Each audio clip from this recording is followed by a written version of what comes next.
जय श्री कृष्णा। आप सभी को माघ शुक्ला पंचमी अर्थात बसंत पंचमी की ढेरों शुभकामनाएं।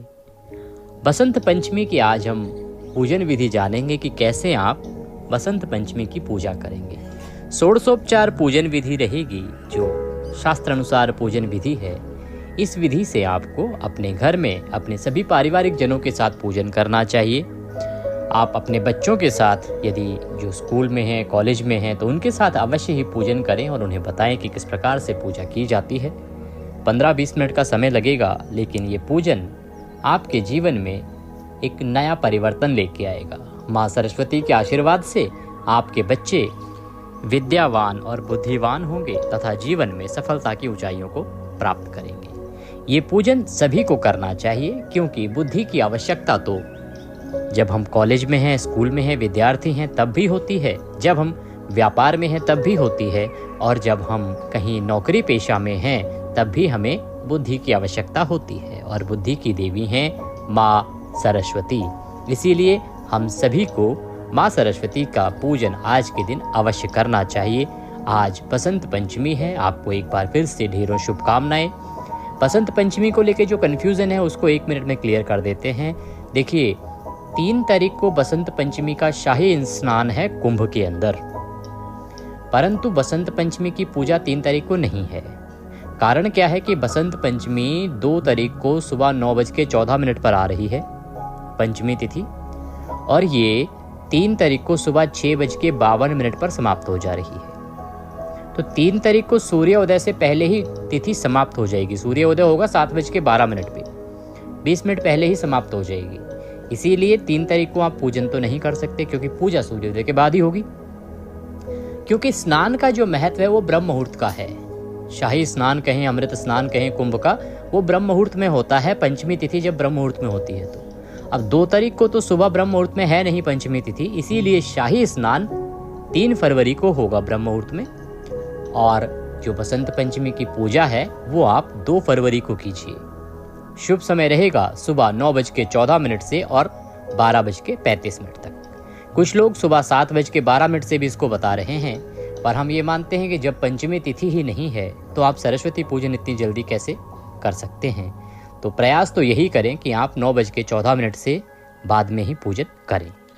आइए वीडियो आरंभ करते हैं। माता की प्रसन्नता और माता का आशीर्वाद प्राप्त करने के लिए कमेंट बॉक्स में अवश्य लिखें जय माँ सरस्वती। आप देख रहे हैं देवभूमि ज्योतिष संस्थान का प्रतिष्ठित यूट्यूब चैनल देवभूमि धार्मिक। हम यहाँ जो जानकारी देते हैं वो पुराणों में वर्णित होती है, शास्त्र अनुसार जानकारी प्रदान की जाती है। पंचांग में जो लिखा होता है उसके अनुसार ही गणना आपको बताई जाती है। पूजन आरंभ करेंगे। इसके लिए आपके पास माता की कोई तस्वीर या प्रतिमा होनी चाहिए। बाकी सामग्री एकत्र कर लीजिए। एक पीला वस्त्र हो तो बहुत उत्तम है, सफ़ेद वस्त्र हो तो बहुत उत्तम है। धूप रखिएगा, दीप रखिएगा, पंचामृत बना लीजिएगा। पंचामृत बनाएंगे, बता देंगे आगे विधि कैसे बनानी है। खुले फूल हो तो फूल रख लीजिएगा, और पुष्पों की माला, पीले पुष्प की माला हो या सफ़ेद पुष्प की माला हो तो बहुत उत्तम रहेगा। भोग लगाने के लिए मिठाई रख लीजिए, ताम्बूल अर्थात पान का पत्ता रख लीजिए, सुपारी रख लीजिए, 2 लौंग 2 इलायची भी रख लीजिए। चंदन रखिए, अक्षत रखिए और मौली रखिए। माता को यदि श्रृंगार कराने के लिए कोई सामग्री है, आपके पास श्रृंगार की वस्तुएं होती हैं ना, चूड़ी है, काजल है, लिपस्टिक है, सिंदूर है, ये सब हैं तो आप रखिए। अगर संभव हो तो श्रृंगार की वस्तुएं भी माता को अर्पित कीजिएगा। माता को अर्पित करने के लिए यदि आपके पास चुनरी हो तो आप चुनरी भी ला सकते हैं। अगर ना हो तो कोई बात नहीं, हम कलावे से अर्थात मौली से भी वस्त्र के रूप में काम चला सकते हैं पूजा में। गणेश जी की प्रतिमा भी रख लीजिएगा। ये सारी सामग्री आप एकत्र कर लीजिएगा एक स्थान पर। आसन लगा के बैठ जाइएगा, चौकी लगाइएगा, उस पे सफ़ेद कपड़ा बिछाइएगा, और माता को जहाँ विराजमान करेंगे उनके नीचे यदि संभव हो तो पीला वस्त्र बिछाइएगा। एक तांबे का लोटा लीजिएगा या पीतल का लोटा लीजिएगा, साफ लोटा मांज लीजिए उसे अच्छे से। उसमें पहले थोड़ा गंगा जल डालिएगा, फिर उसमें शुद्ध जल भर लीजिएगा। एक पात्र रखिएगा जो हम माता को अर्घ के रूप में प्रयोग करेंगे, और एक और कटोरी रख लीजिएगा।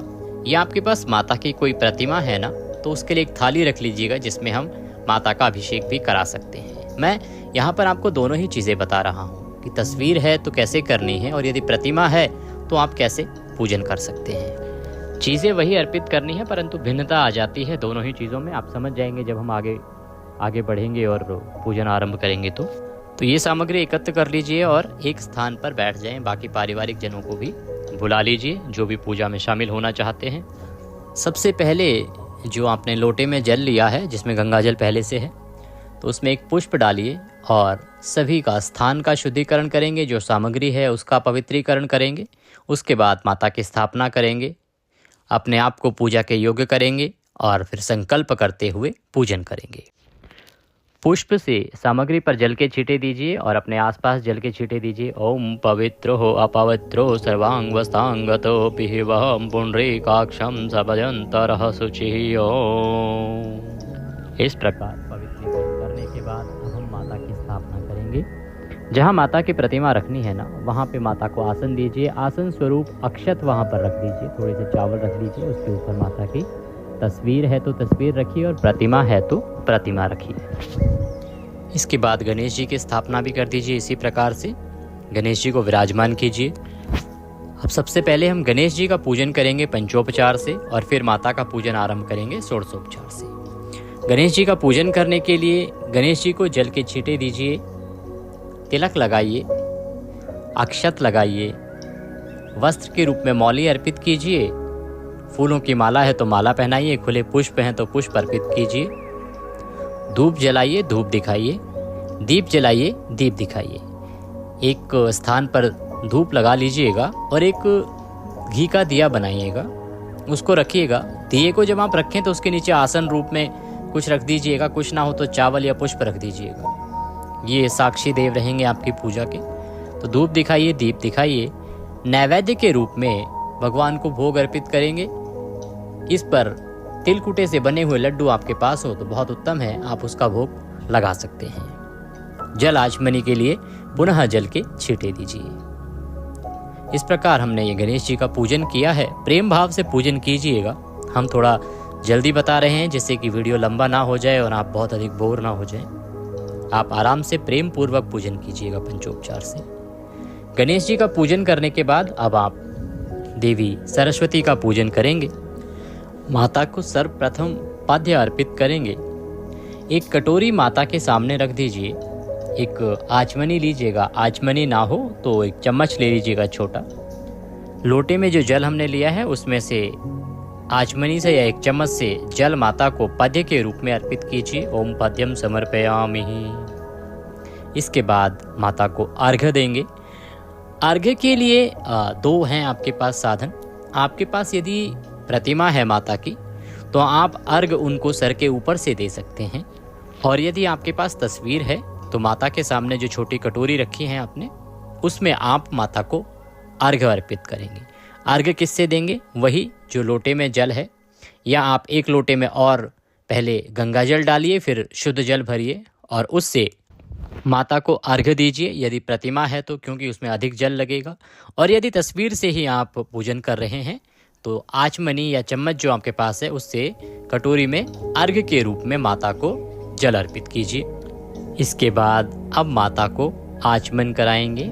आचमन कराने के लिए भी एक बूंद जल माता के सामने अर्पित कर दीजिएगा। देखिए, एक चीज़ का ध्यान रखिएगा, ये सब करते समय ना भाव अच्छा रखिएगा और भावपूर्ण होके ही आप ये सब करिएगा। ऐसा नहीं कि जल्दी मशीन की तरह आप कर दें। अगर आप मशीन की तरह करेंगे तो 2 मिनट में भी हो जाएगा, उसका कोई लाभ नहीं है। भावपूर्ण करिए। आप किसी को अर्घ्य दे रहे हैं, जल पिला रहे हैं, नहला रहे हैं, तो उस सब में समय लगता है ना, तो भाव दीजिए अपना कि आप वह कार्य कर रहे हैं। इस प्रकार से माता को आचमनी कराइएगा। ओम मुखे आचमने समर्पयामि। ओम भगवते श्री सरस्वते नमः। अब हम माता को स्नान कराएंगे। तो स्नान कैसे करेंगे? देखिए, आपके पास प्रतिमा नहीं है, तस्वीर है ना, तो आप पुष्प से जल के छींटे दीजिएगा माता को। और यदि आपके पास कोई ऐसी प्रतिमा है ना जिनको नहलाया जा सकता है, तो एक थाली में माता की प्रतिमा रखनी है आपने, और ये पूजन भी उस थाली में ही रख के करना है पूरा। आप माता को स्नान कराइए, जल से स्नान कराइए, हमने जल भरने को आपको बोला था एक लोटे में, तो उससे आप जल से माता को स्नान कराएंगे। और यदि तस्वीर से पूजन कर रहे हैं तो आप पुष्प से जल के छींटे माता को दे दीजिए। अब आप पंचामृत से माता को स्नान कराएंगे। पंचामृत से स्नान कराने की बड़ी अद्भुत महिमा है साहब। इससे जो पुण्य प्राप्त होता है ना, वो बहुत अधिक बड़ा है। यहाँ पे कुछ लोग बोल सकते हैं कि पंडित जी आपने अभी एक हफ्ते पहले एक पूजा विधि डाली थी, उसमें आपने पंचामृत नहीं बताया था। उसका कारण ये था कि वो पंचोपचार पूजन विधि थी। आज हम षोडशोपचार से कर रहे हैं। षोडशोपचार जो बड़ा उपचार होता है, जिसमें 16 प्रकार से पूजन किया जाता है, 16 वस्तुओं से पूजन किया जाता है। षोडशोपचार जो है एक बड़ा विधान है। तो आज हम षोडशोपचार से पूजन कर रहे हैं। पंचोपचार में ये पंचामृत आदि और बहुत सी ऐसी सामग्रियां हैं जो नहीं आती हैं षोडशोपचार में, लेकिन इनको प्रयोग किया जाता है। तो आप पंचामृत से अब माता को स्नान कराइए। अगर आपके पास प्रतिमा है तो प्रतिमा को स्नान कराइए पूरे पंचामृत से। अब बात आती है पंचामृत कैसे बनाना है, तो संक्षेप में बताते हैं। पंचामृत 5 चीज़ों से मिलकर बना है। देखिए, थोड़ा सा कच्चा दूध लीजिएगा, थोड़ा दही डालिएगा उसमें, थोड़ा सा घी डालिएगा, थोड़ा सा शहद डाल लीजिएगा और थोड़ी सी शक्कर। इन 5 चीज़ों को मिला लीजिए, पंचामृत बन जाएगा। किसी भी पात्र में, किसी कटोरी में बना लीजिए, ग्लास में बना लीजिए, पंचामृत बना लीजिए और पंचामृत से माता को स्नान कराइए। प्रेम पूर्वक स्नान कराइए, भाव देते हुए। अब मान लीजिए कि आपके पास प्रतिमा नहीं है, तस्वीर है, तो क्या करेंगे? उस अवस्था में एक पुष्प लीजिएगा, उसको पंचामृत में डुबोइएगा और वह माता के सामने जो कटोरी रखी है ना हमने, जिसमें हम अभी आचमनी आदि करा रहे थे, उस कटोरी में माता को पंचामृत रूप में वह अर्पित कर दीजिएगा कि ये आपने माता को पंचामृत स्नान करा दिया। भावो ही विद्यते देवो, अर्थात भावना से ही देवता की पूजा होती है। तो ये सब करते समय अपनी भावना रखिएगा उसी प्रकार से। भावना में डूब के ही पूजन कीजिएगा। भावना में ही देवता का वास होता है। खूब सारे जल से, खूब सारे पंचामृत से आप माता को स्नान करा रहे हैं। अब हम शुद्धोदक स्नान कराएंगे, अर्थात शुद्ध जल से आप माता को स्नान करा दीजिएगा। अगर प्रतिमा है तो पूर्ण रूप से जैसे पंचामृत से अभिषेक कराया है, स्नान कराया है, वैसे कराइएगा। यदि तस्वीर है तो आप आचमनी से या चम्मच से माता के आगे जो कटोरी हमने रखी है उसमें शुद्धोदक रूप में उनको जल अर्पित कर दीजिएगा। बाकी मन ही मन भावना कीजिएगा कि आप खूब सारे गंगा जल से माता को अभिषेक करा रहे हैं, स्नान करा रहे हैं। इसके बाद गंध स्नान कराया जाएगा। गंध स्नान कैसे कराएंगे? आप गंगा जल मिला हुआ जल लीजिएगा, उसमें चंदन घोल दीजिएगा और उससे माता को आप स्नान कराएंगे। यदि आपके पास प्रतिमा है तो पूर्ण रूप से स्नान कराइए। अगर नहीं है तो आचमनी से या चम्मच से जो माता के आगे हमने पूजा की सामग्री के लिए कटोरी रखी है उसमें जल अर्पित कर दीजिएगा। ये माता को गंध स्नान हो जाएगा।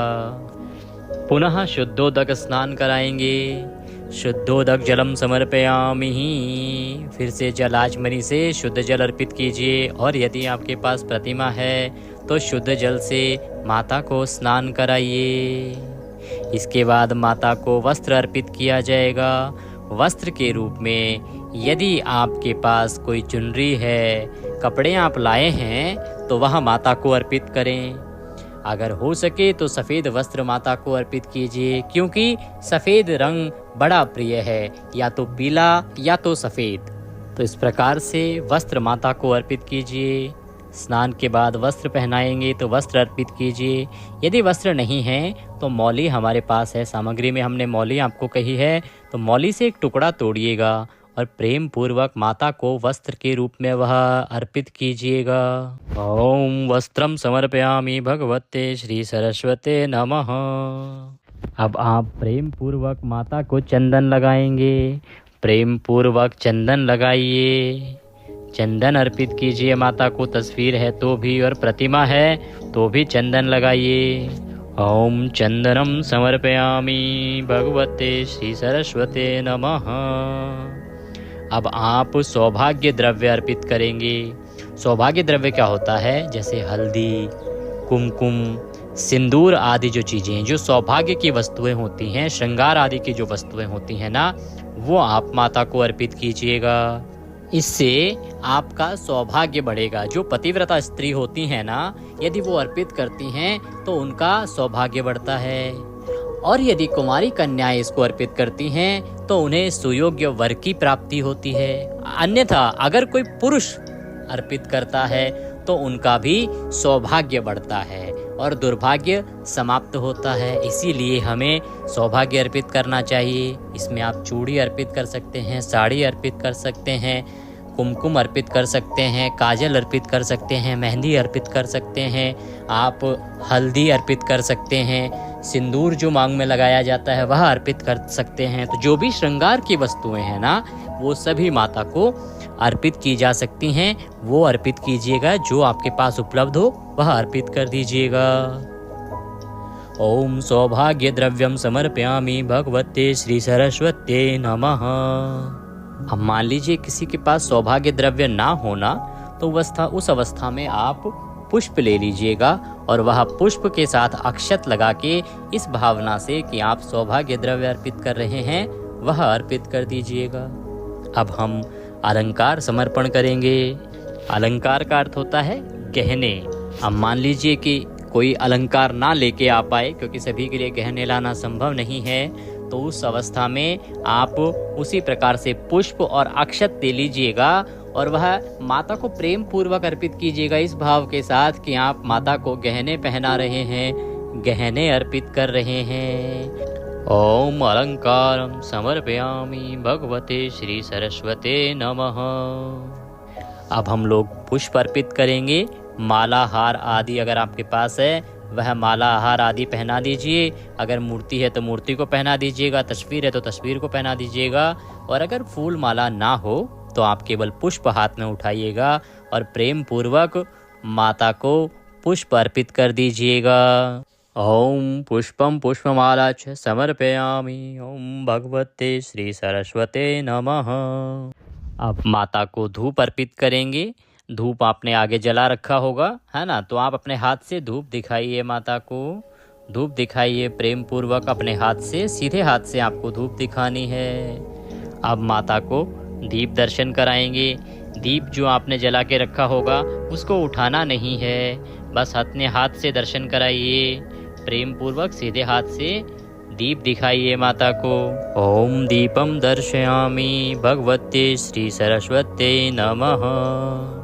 दीप दिखाने के बाद अब आप अपने हस्त प्रक्षालन कर लीजिए, अपने हाथ धो लीजिए, जलाचमनी से अपने हाथों में जल लीजिए और हाथ धो लीजिए। अब हम माता को नैवेद्य अर्पित करेंगे। नैवेद्य में क्या अर्पित करेंगे? देखिए, सबसे उत्तम जो है ना माता सरस्वती जी के लिए वो होता है खीर। सफ़ेद चावल की खीर माता को अगर आप बनाते हैं तो वह सर्वश्रेष्ठ भोग है माँ सरस्वती के लिए, तो आप वह बनाइएगा। अगर आप खीर ना बना सकें तो आप कोई सफ़ेद रंग की मिठाई ले आइएगा, जो भी आपके पास मिल सके। अन्यथा सर्वोत्तम होता है कि सफ़ेद चावल की खीर माता को अर्पित कीजिए। ओम नैवेद्यम निवेदयामि सरस्वत्यै नमः। अब हम माता को आचमन कराएंगे। आचमन के लिए शुद्ध जल अर्पित करेंगे। एक आचमनी से या चम्मच से माता को आचमनी कराइएगा, जल अर्पित कीजिएगा। जो कटोरी सामने रखी है उसमें एक चम्मच से जल छोड़ दीजिएगा, माता को जल आचमनी कराइएगा। ओम नैवेद्यांते आचमनीं समर्पयामि भगवते श्री सरस्वत्यै नमः। अब आप तांबूल अर्पित करेंगे। तांबूल बनाएंगे कैसे? पान का पत्ता लीजिए, सुपारी रखिए, आप उसमें लौंग रखिए, इलायची रखिए, पान का बीड़ा बनाइए और वह तांबूल माता को अर्पित कीजिए। इसे पूंगी फल भी कहा जाता है, तो पूंगी फल अर्पित करेंगे। ओम पूंगी फलम समर्पयामि महादेव्यै सरस्वत्यै नमः। अब हम माता को दक्षिणा अर्पित करेंगे। जो भी यथासंभव आपके पास दक्षिणा हो, जैसे आपकी सामर्थ्य हो उसके अनुसार आप दक्षिणा लीजिएगा, वह समर्पित कर दीजिएगा। अगर दक्षिणा ना हो आपके पास तो आप अक्षत और पुष्प अपने हाथ में लीजिएगा और वह दक्षिणा के रूप में माता को अर्पित कर दीजिएगा। ओम दक्षिणाम समर्पयामि भगवते श्री सरस्वत्यै नमः। अब हम माता की आरती करेंगे। कपूर से आप माता की आरती करेंगे। अपने स्थान पर आप खड़े हो जाइएगा और माता की प्रेम पूर्वक आरती कीजिएगा। 7 बार घुमा के आप आरती कीजिएगा। अगर आपके शंख रखा हो तो शंख बजाइएगा, घंटी हो तो घंटी बजाइएगा और प्रेम पूर्वक माता की आरती कीजिएगा। आरती अगर पूरी ना हो आपके पास तो 5 बार या 7 बार भी आप आरती घुमा सकते हैं और प्रेम पूर्वक भाव से माता की आरती कीजिएगा। और अंत में आरती का शीतलीकरण करना आवश्यक होता है। आचमनी से 3 बार जल से शीतलीकरण कीजिएगा। उसके बाद माता को पहले आरती दिखाना, उसके बाद पूरे घर में आरती घुमाना और सभी को आरती दीजिएगा। पूरे घर में आरती घुमाते समय आप ये वीडियो पॉज कर दीजिएगा, अन्यथा वीडियो आगे बढ़ जाएगा। जब आप पुनः अपने स्थान पर आ जाएंगे तो इस वीडियो को पुनः चला दीजिएगा, अगर आप इसको चला के पूजन कर रहे हैं तो। इसके बाद अब आप प्रदक्षिणा करेंगे। प्रदक्षिणा अपने ही स्थान पर खड़े होकर आप गोल घूम के प्रदक्षिणा कर लीजिएगा, अन्यथा आप मन ही मन माता से प्रार्थना कर लीजिएगा। आपकी जो कामना है उसके लिए माता से निवेदन कीजिएगा कि माता उस कामना को अवश्य पूरा करें। ओम प्रदक्षिणाम समर्पयामि भगवते श्री सरस्वते नमः। इसके बाद पुष्पांजलि बहुत आवश्यक होती है, तो हम मंत्र पुष्पांजलि अर्पित करेंगे। ये किसी भी पूजा के अंत में बहुत ही अनिवार्य प्रक्रिया होती है, वह अवश्य करनी चाहिए।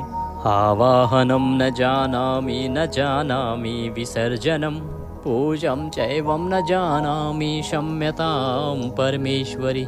हे माँ, ना हम आपका आवाहन जानते हैं, ना पूजन जानते हैं, ना विसर्जन जानते हैं। हे मातेश्वरी, हम तो अज्ञानी जीव हैं। जैसी बन पड़ी है वैसी सेवा आपके श्री चरणों की है। इसमें जाने अनजाने में हमसे कोई गलती, कोई त्रुटि, कोई भूल हो गई हो तो मातेश्वरी उसे हमें क्षमा कर दीजिएगा। हमारे पास आपको अर्पित करने के लिए कुछ नहीं है, तन मन धन सब कुछ आप ही का है। हमारे पास क्या है?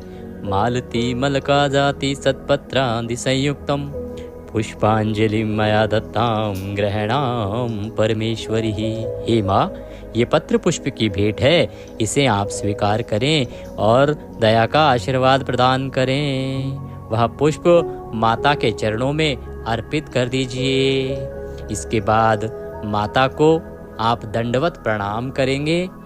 जितने भी पुरुष हैं वो दंडवत प्रणाम करेंगे और जो माताएं बहनें हैं, महिलाएं हैं, वो दंडवत प्रणाम नहीं करेंगी। शास्त्र इसके लिए मना करते हैं। आपको केवल घुटने झुका के ही माता को प्रेम पूर्वक प्रणाम कर लीजिएगा, हाथ जोड़ के प्रणाम कीजिएगा। ओम भगवते श्री सरस्वते नमः साष्टांग प्रणाम समर्पयामि। ओम हरि ओम। इस प्रकार से हमने माँ का पूजन कर लिया है। ये जो पूजन विधि है हमने आपको बताई है, ये षोडशोपचार पूजन विधि है। इससे पहले हम पंचोपचार से पूजन बताते आए हैं। षोडशोपचार उससे बड़ा विधान है, क्योंकि बड़ा पर्व है, बड़ा अवसर है, तो आपको षोडशोपचार से अगर पूजन करते हैं तो बहुत ही उत्तम रहता है। कोई सवाल हो आपके पास तो वह पूछ लीजिएगा। वीडियो थोड़ा सा भी अच्छा लगा हो तो उसे लाइक अवश्य कीजिएगा, क्योंकि बड़ी मेहनत से हमारी टीम इस वीडियो को बनाती है। हम बड़ा प्रयास करते हैं आप तक जानकारी लाने के लिए, पहुंचाने के लिए। आप जब एक लाइक करते हैं तो हमारी टीम का मनोबल बढ़ता है। हमारे लिए एक लाइक अवश्य कीजिएगा और माता की कृपा प्राप्त करने के लिए कमेंट बॉक्स में अवश्य लिखिएगा जय माँ सरस्वती। माता की कृपा आप सभी को प्राप्त हो, आपके बच्चे दीर्घायु हो, बुद्धिवान हो, बलवान हो और आप भी जीवन में माता के आशीर्वाद से सदा उन्नति करें। यही माता रानी से प्रार्थना करते हैं। जय माता दी।